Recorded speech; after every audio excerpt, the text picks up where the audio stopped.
मांडायला पण मोठं मन लागतं आणि धाडस लागतं. एक आधी महिला जर माईक घेऊन बोलते ना, खूप हिंमत लागते मित्रांनो. आणि ती हिंमत आमच्या लताताईत आहे, कारण की सकाळी 4-4 वाजेपर्यंत तुमच्यासाठी कामकाज करतात त्या. तरी मी आता आमचे सहकारी आणि सत्यमेव जयते पॅनलचे सभासद आणि विश्वरत्न SRA गृहनिर्माण संस्था या संस्थेचे कार्यकारिणी समिती म्हणून जे आमचे बंधू गौतमजी जाधव यांना विनंती करीन की त्यांनी आपले मनोगत व्यक्त करावं.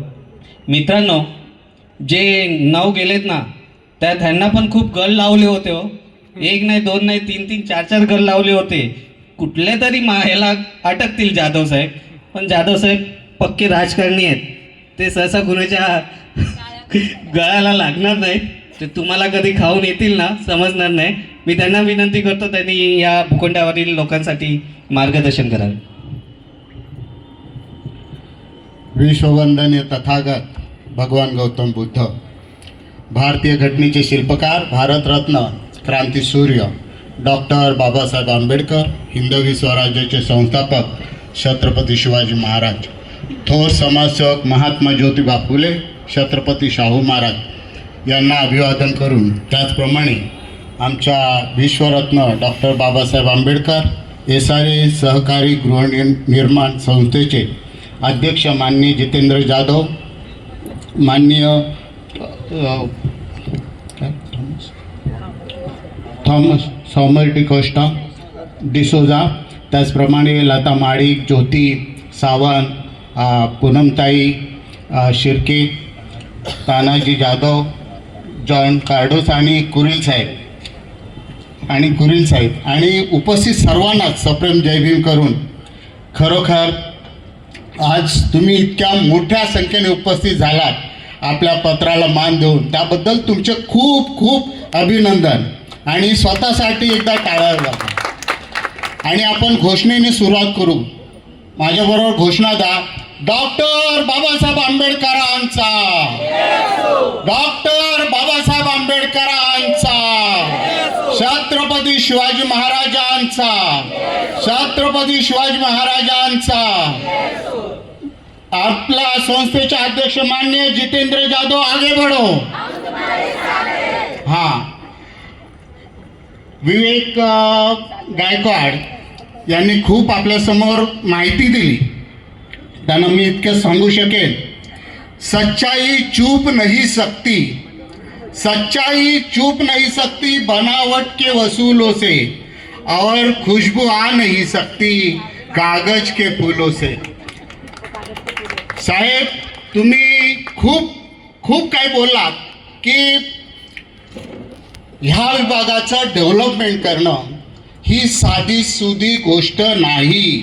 त्यासाठी मर्दच असावा लागतो, खंबीर नेतृत्वच असावं लागतं. परंतु ज्यांच्यात खंबीर नेतृत्व नाही, ज्यांच्यात मर्दांगी नाही, असे लोक मागून कुटील कारस्थान करतात. आणि हे मनुवादी लोक आजच कुटील कारस्थान करतात असं नाही. हजारो वर्षापासून त्याने आपल्याला असाच त्रास दिलेला आहे, कुटील कारस्थान करून. परंतु त्यांना माहिती नाही, ही शिवरायांची आणि बाबासाहेबांची लेकरं, ही आता कोणाला घाबरणारी लेकरं नाही. ज्यांनी आम्हाला त्रास दिला, ज्या पेशवाईने आम्हाला त्रास दिला, त्या पेशवाईला भीमा कोरेगावला गाडणारी ही भीमाची औलाद आहे. ज्या मनुस्मृतीने आपल्याला जगण्याचा अधिकार छिनून घेतला, ज्या मनुस्मृतीने अनेक अन्याय अत्याचार केले, त्या मनुस्मृतीला जाळणारे आपलेच हात आहेत. आणि आपल्या समाजात सर्वांना, स्त्रियांसहित सर्वांना सार्वभौम अधिकार देणारे आपलेच डॉक्टर बाबासाहेब आंबेडकर आहेत. तेव्हा तुम्ही सर्वांनी लक्षात ठेवा, कितीही कुटील कारस्थान होऊ दे, काही होऊ दे, जसं लताताई म्हणाले, काही आमचे निवडून आलेले प्रतिनिधींना सुद्धा चोरण्याचं काम केलं. परंतु हा बाबासाहेबांचा किल्ला आहे, हा छत्रपती शिवाजी महाराजांचा किल्ला आहे. तुम्ही कितीही लावा शक्ती, तुम्ही कितीही लावा युक्ती, हा मजबूत भीमाचा किल्ला, हा मजबूत भीमाचा किल्ला तो कधीही हालणार नाही. झालं काय, जर ह्या विभागाचा डेव्हलपमेंट करायचं असेल तर एक खंबीर नेतृत्व लागतं आणि ते नेतृत्व मान्य जितेंद्र जाधव साहेब यांच्या रूपाने आपल्याला मिळालेलं आहे.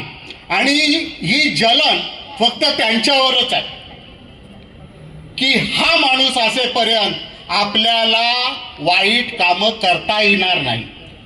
त्या लोकांनी खूप लोकांना घुसवण्याचा प्रयत्न केला, जे आपल्याला सर्वांना ज्ञात आहे. 19 लोकांची लिस्ट आली, बाहेरची लोक या ठिकाणी घुसवण्याचा प्रयत्न केला. कोणाकडून 25 लाख घेतात, कोणाकडून 30 लाख घेतात, वेगवेगळ्या खबर येतात. परंतु त्या सर्वांना जितूभाऊने नकार दिला की असं कोणताही बाहेरच्या माणसाला या ठिकाणी घुसवता येणार नाही. 1000 लोक आमची आहेत आणि त्यांना पात्र केल्याशिवाय आम्ही दुसऱ्याला कोणाला इथं एंट्री देणार नाही. हा राग त्यांना आला आणि त्याच्यामुळे ही कुटील कारस्थान सुरू झाली. आणि त्यांचं इन्कम जे बाहेरून येत होतं 25 लाख, ते बैरामपाडा, टाटा कॉलनी, कुठे बोरवली आणि कुठे मालाड ह्या ठिकाणचे वस्तीतले लोक या ठिकाणी येऊन पात्र होऊ इच्छितात. हे आपण सहन करणार नाही. आणि जितूभाऊने स्पष्ट सांगितले, जोपर्यंत आपल्या लोकांची कामं होत नाही, जे 98च्या NHR मधले 109 लोक जे अपात्र आहेत त्यांना पात्र करणे, जे 304चा बायोमेट्रिक झाला, न्यू केसेस आहेत त्यांना पात्र करणे, जे शिफ्टिंगमध्ये आमचे 60 लोक आहेत त्यांना पात्र करून घेणे, जे 148 बिल्डिंगमधले लोक आहेत त्यांना न्याय देणे, त्यांच्या अधिकारचं रक्षण करणे, हे सर्व झाल्याशिवाय किंवा होऊ दे ते झाल्याशिवाय बाहेरच्या एकाही माणसाला इथे थारा दिला जाणार नाही.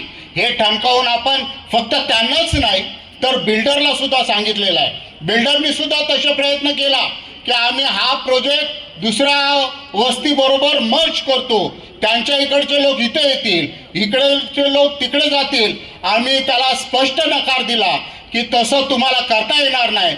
जे 1000 लोकांची आमची कॅपॅसिटी आहे त्या 1000 लोक आमचेच या ठिकाणी राहतील.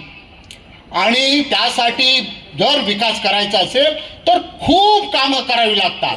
या जागेची मोजणी करणे, इन्व्हायरमेंट सर्वे करणे, सर्व सुखसुविधांचा सर्वे करणे वगैरे भरपूर कामं आहेत, जवळजवळ 17 कामं आहेत. त्याच्यानंतर जी आपल्या लोकांची पात्रता आणणे, अशा कामं आहेत. तर ही सर्व कामं करणं हे दुसऱ्या आयऱ्या गैऱ्याचं काम नाही. म्हणून ते जलन आहे की हाच व्यक्ती करू शकतो आणि आपलं सर्व खाणं पिणं बंद होईल. आणि म्हणून त्यांचा हा प्रयत्न चालू आहे. परंतु तुम्हाला एक गोष्ट सांगतो की आपलं डेव्हलपमेंट झालं पाहिजे. आपण झपाट्याने कामाला लागलेलो आहोत. जसं मी बोललो, 98च्या NHR मधले लोकांच्या पात्रता, न्यू केसेसची पात्रता, शिफ्टिंगची पात्रता आणि 148ची पात्रता, ह्या सर्व गोष्टीच्या मागे आपण झपाट्याने लागलेलो आहोत. त्यांना भीती झाली की ही जर कामं झाली तर जसं लताताई म्हणाला मग त्यांची खैर नाही, 10 वर्ष त्यांना सत्तेत बघायचीच गरज नाही. तर ही जर कामं झाली तर आपल्याला कधी आपल्या लोकांना घुसवता येणार नाही. म्हणून त्यांची घाबरगुंडी झाली. आता साम दाम दंड भेद सर्व करून ते लोक आपल्या लोकांना फोडायच्या मार्गावर लागलेले आहेत. परंतु आपला एकही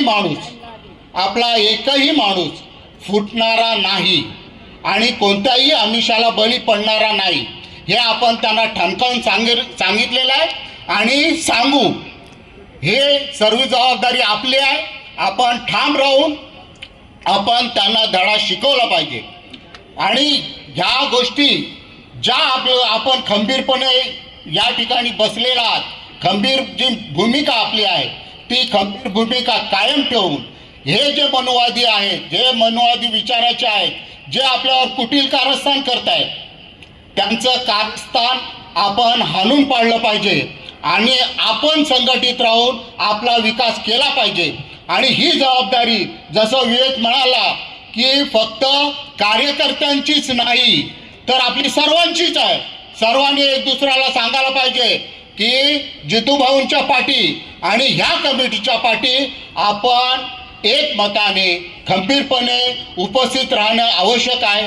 जसा तुम्ही आज आलात तसेच तुम्ही प्रत्येक वेळी ज्या ज्या वेळी या ठिकाणी मीटिंग होईल त्या त्यावेळी या ठिकाणी उपस्थित राहा आणि आपण फक्त आपणच नाही तर आपले आजूबाजूवाले जे जे आपले सहकारी आहेत त्यांना सर्वांना सांगा की विकास जर पाहिजे असेल आणि विकास व्हावा असं वाटत असेल, 27 वर्ष आपला विकास रखडला, त्याचं कारण एकच होतं की त्यावेळी विकास आपला, आपण झोपडीधारक, आपला विकास, परंतु विकास हँडल करणारे लोक आपले नव्हते, ते वेगळ्या बंगल्यात राहणारे लोक होते. तेव्हा तो विकास 27 वर्ष रखडला. आज तसं होता कामा नये. जो विकास आपला आहे तर आपल्याच व्यक्तीच्या हातून तो विकास होऊ शकतो आणि जो सच्चा माणूस आहे त्याच्याच हातून हा विकास होऊ शकतो. म्हणून तुम्ही, आपली सर्वांची जबाबदारी आहे की त्यांच्या पाठी आपण खंबीरपणे उभं राहिलं पाहिजे. इतकं बोलून मी माझे 2 शब्द पूर्ण करतो. जय भीम.